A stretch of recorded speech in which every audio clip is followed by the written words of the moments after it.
Olá, para você que está chegando agora, meu nome é Érica Vidal e eu estarei ministrando o curso de Imunologia Celular e Molecular, entendendo seus conceitos práticos. E por que o curso leva esse nome? Porque eu tenho observado na minha prática uma dificuldade dos alunos de entenderem essa disciplina, mas que não precisa, porque tem uma forma didática de expor o conteúdo de uma forma direta e prática. Eu sei que essa disciplina em si carrega muitos termos tecnicistas, mas que é possível sim simplificar e amplificar esse conhecimento. A nossa aula 1, ela leva como tema as propriedades e visão geral das respostas imunológicas. Bem, e o que seria esse estudo da imunologia? A defesa contra micro-organismos é mediada por respostas sequenciais e coordenadas que são denominadas imunidade inata e adaptativa. Obviamente que no organismo, a imunidade ela trabalha de um modo geral, cooperando entre si. Mas para se tornar didático, os livros separam a imunidade em inata e adaptativa. E a gente vai entender cada uma delas para poder entender assuntos mais complexos, mais a fundo desse campo. Então, o que seria a imunidade inata? A imunidade inata é a defesa inicial do organismo. E por que inata? Porque a gente já nasce com essa imunidade. A gente já carrega ela no momento do nascimento. Por isso que ela também é denominada imunidade natural ou nativa. Ela sempre vai atuar nas primeiras horas ou dias após a invasão ou infecção e ela é caracterizada por rápidas respostas. Além de rápidas respostas, é importante ressaltar que essa imunidade ela não é de caráter específico. De caráter específico vai ser somente a adaptativa, que a gente vai ver posteriormente. Mas a inata, ela não é específica, não produz células de memória, mas suas respostas elas foram feitas para serem rápidas para no momento em que algum antígeno, isto é, o que é um antígeno? Qualquer substância, sendo estranha ou não, que gere uma resposta imunológica no nosso corpo. Então, essa imunidade ela foi programada para que no momento em que um antígeno entre no nosso corpo, ela haja de forma mais rápida possível como forma de nos proteger. Como eu havia dito, nesse tipo de imunidade não há a produção de células de memória. E o que são essas células de memória? Células de memória são células específicas que elas ficam encarregadas de, digamos, como o próprio nome diz, memorizar aquele agente infeccioso para que em um momento posterior, em uma segunda vez, se esse agente nos infectar novamente, o corpo já tenha uma imunidade adquirida, imunidade adquirida, por isso que só a imunidade adquirida que vai ter as células de memória, vai produzir essas células, para que o corpo já esteja atento. Eu conheço esse antígeno, eu já tenho aqui os mecanismos de defesa contra ele. Mas não é o caso da imunidade inata. A imunidade inata ela não vai ser encarregada disso. Então, aqui, quais seriam os principais elementos envolvidos nessa imunidade? Primeiro, não menos importante, a nossa pele, o tecido epitelial. A nossa pele é uma barreira. No momento em que a gente toca numa superfície, uma superfície ou que a gente entra em um rio, no mar, ou que a gente pisa descalço no chão, a pele ali ela funciona como uma barreira para proteger que os micro-organismos adentrem nos nossos tecidos e na nossa corrente sanguínea.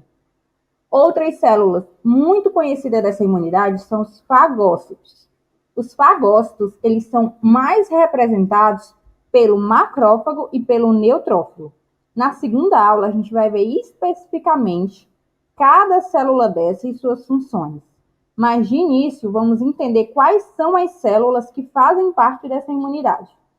As células dendríticas, que são as apresentadoras de antígeno, os mastócitos, natural killer, que vai ter sua função muito muito parecida com um dos linfócitos, com um dos tipos de linfócitos, que também vamos ver posteriormente. E o sistema complemento. O que seria o sistema complemento? São proteínas plasmáticas que também auxiliam no processo de defesa do nosso organismo. Elas se encontram no plasma, que ficam misturados ao sangue. Agora vamos adentrar na segunda imunidade, que é a imunidade adaptativa, também denominada de imunidade adquirida. E por que adquirida? Porque a gente não nasce com ela. É preciso desenvolver ela. Ela é uma defesa secundária e não primária do nosso organismo.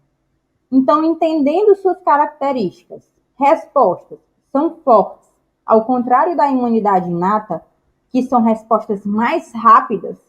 Aqui na adaptativa, apesar de não ser rápida por ter que se desenvolver, mas quando se desenvolve, aí elas são muito fortes. E quais são as células, os elementos, na verdade, que fazem parte dessa imunidade? Linfócitos T e suas subpopulações, que vamos ver adiante, linfócitos B e anticorpos, que são produzidos pelos plasmócitos, que é quando os linfócitos B se diferenciam. Também vamos ver mais adiante. E nessa imunidade, há a produção de células de memória, como eu havia comentado. Somente nela há a produção de células de memória. Nessa imunidade, várias células vão atuar, e por isso é correto falar que ela é induzida por diferentes tipos de linfócitos, tantos T, tantos B, e suas subpopulações. Ela vai atuar dias após a invasão ou infecção. Então, veja bem, enquanto que a inata, ela ia agir horas depois da invasão, da infecção, essa daqui vai levar dias para poder se desenvolver. Ela não é inicial, como é a inata. Ela precisa de um tempo para poder entrar em cena. Além disso, a imunidade adaptativa, ela pode ser dividida em dois grupos, ativa e passiva. É a forma com que a gente pode adquirir ela. Então, aqui, a priori, a ativa, ela pode acontecer de dois modos, de modo natural e de modo artificial. Como seria esse modo natural? Seria o estímulo gerado pela própria doença. Então, por exemplo, no caso da dengue, há 4 tipos de dengue. Digamos que eu adquiri a dengue tipo 1. Então, no momento em que eu adoeci, gerou-se um estímulo que foi causado pela própria doença, pela própria substância invasora. Foi lá reconheceu-se o antígeno e o meu corpo pôde trabalhar para desenvolver os mecanismos de defesa contra aquela doença. Já a forma artificial, ela vai pela imunização, ou seja, pelas vacinas. Por isso que é tão importante o incentivo à vacinação, porque é sim uma forma de conseguir imunidade adaptativa, sem que a gente precise adoecer para isso. É uma maneira artificial de conseguir. Agora, a imunidade adaptativa passiva, ela também pode ser natural ou artificial, mas ela vai ser sempre por anticorpos. Por isso que ela recebe esse nome, passiva. Por quê? Digamos que o corpo não teve que trabalhar tanto ativamente para poder desenvolvê-la. A gente já recebeu esses anticorpos prontos, provindos de outros micro-organismos. Por exemplo, o leite materno. A gente recebe da mãe, o bebê recebe da mãe o leite materno, que já contém esses anticorpos. Então, ele recebe ali, prontinho. O corpo dele não teve que se sacrificar para poder conseguir produzir aquilo e, mesmo assim, ele está imunizado. Outra forma é a injeção. Não confundir com a vacina, porque a vacina é uma forma ativa. O corpo vai ter que fazer o reconhecimento do antígeno e vai ter que trabalhar, vai ter que desenvolver os mecanismos de defesa. Já na injeção, não. Ela é um método artificial, mas que a gente recebe ali prontinho e já fica imune. E quais são as propriedades fundamentais da imunidade adaptativa? São basicamente 4. Especificidade, diversidade, memória, que já foi dita, e autotolerância. Lembra que eu falei da especificidade lá no início, que a inata não era específica apesar de ser rápida? Pois bem, a adaptativa, apesar de ter respostas mais lentas, mais fortes, elas também são específicas. São respostas específicas para cada micro-organismo, cada invasor. Por isso que existem vacinas contra diversas doenças. Não é uma vacina só para todas as doenças. Existe uma especificidade ali para o antígeno. A diversidade, ela quer dizer o quê? Como o próprio nome diz, ela é diversa, ela abrange um grande número de micro-organismos. A memória, ela é produtora de células de memória que vão ser nossas amigas quando a gente novamente entrar em contato com aquele antígeno. E a autotolerância, ou seja, o nosso corpo, ele é programado para não rejeitar o que é nosso, o que é próprio. Então, por exemplo, eu tenho células no meu fígado. O meu corpo ele foi programado para não atacar essas células. Meu corpo foi programado para atacar qualquer outra substância, qualquer outro antígeno que apareça naquele tecido hepático, mas não as células do meu fígado, porque aí ele estaria me atacando. Ou seja, tem uma tolerância, uma autotolerância, ou seja, uma tolerância a mim mesma. Posteriormente, vai ter uma aula somente sobre autotolerância e autoimunidade, onde eu vou poder abranger com mais detalhes esse assunto, que também é muito importante dentro da imunologia. Aí agora os tipos de imunidade adaptativa. Existem dois tipos, humoral e celular. Vamos ver primeiro a humoral. A humoral seria o quê? A produção de anticorpos. Anticorpos não são células. Anticorpos são substâncias, são elementos que vão agir a nosso favor. Eles são importantes na defesa do meio extracelular. Por quê? Porque eles vão começar a marcar o que se chama de opsonizar, vão começar a marcar esses sujeitos estranhos para que a nossa imunidade celular, que daqui a pouco vamos ver, possa atacar esses sujeitos estranhos. E quais são as células envolvidas na imunidade adaptativa humoral? São os linfócitos B e os plasmócitos, que são nada mais que os linfócitos B diferenciados.